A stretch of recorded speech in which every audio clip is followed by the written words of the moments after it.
जिंदाबाद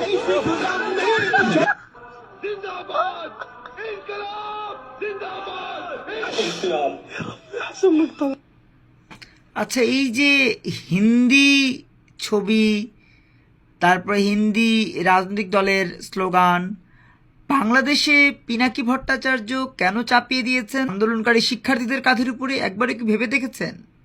কারণ এটা একটা ভাষা আগ্রাসন, একটা ভাষার উপরে আগ্রাসন। বলতে পারেন যে আমরা তো প্রায় ইংলিশে কথা বলি, হ্যাঁ প্রায় ইংলিশে কথা বলি, কিন্তু ইংলিশে স্লোগান দেই না, উর্দুতে স্লোগান দেই না, হিন্দিতে স্লোগান দেই না। এরা কি করছে?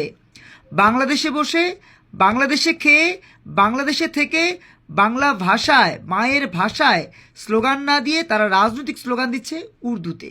এখানে একটা সুদূর প্রসারী ষড়যন্ত্র আছে।